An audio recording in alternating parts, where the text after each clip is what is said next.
بسم اللہ الرحمن الرحیم۔ السلام علیکم ویورز، ہماری آج کی ویڈیو کا عنوان ہے حضرت ہود علیہ السلام کے بارے میں۔ جو ہمارے چینل پر نئے ہیں پلیز لائک اور شیئر اور سبسکرائب کرنا مت بھولیے گا۔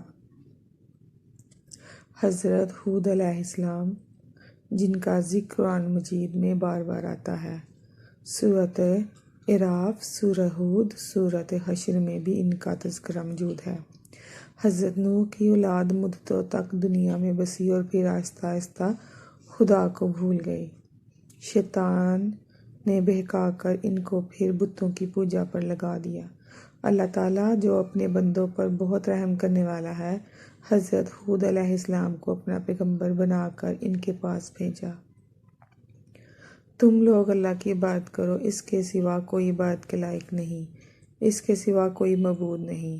میں تم سے نصیحت کے بدلے میں کوئی مزدوری یا اجرت نہیں مانگتا، مجھے اس کا بدلہ تو وہ دے گا جس نے مجھے پیدا کیا ہے۔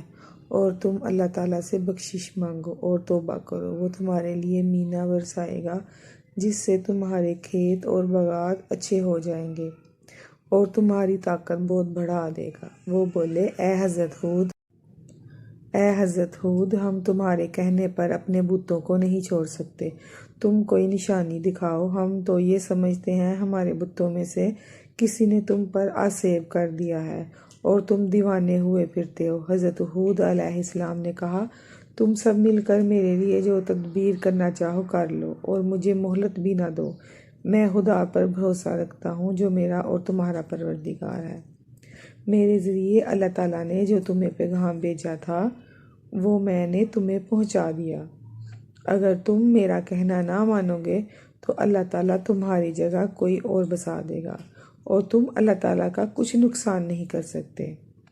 اس پر اس قوم نے کہا، روز تم اللہ تعالیٰ کے عذاب سے ڈراتے ہو، اپنے خدا سے کہہ کر ہم پر عذاب نازل کر دے اور ہرگز دیر نہ کرے۔ حضرت ہود علیہ السلام پر جو ایمان لائے تھے وہ غریب اور کمزور تھے، اور جو کافر تھے وہ مالدار اور سردار تھے۔ ان سب نے حضرت ہود علیہ السلام کا مذاق اڑایا۔ آسمان پر ایک بادل نمودار ہوا جسے دیکھ کر یہ سمجھنے لگے کہ بارش ہونے والی ہے۔ حضرت ہود علیہ السلام کو اللہ تعالیٰ نے بتا دیا تھا، یہ عذاب ہے، ایمان والوں کو لے کر بستی سے باہر چلے جاؤ۔ اس بادل کے بعد آندھی آئی جو 7 راتوں اور دن تک متواتر چلتی رہی اور تمام کافر مر گئے۔ اسی طرح پھر ایک دفعہ اللہ تعالیٰ کی زمین مشرکوں اور کافروں سے خالی ہو گئی۔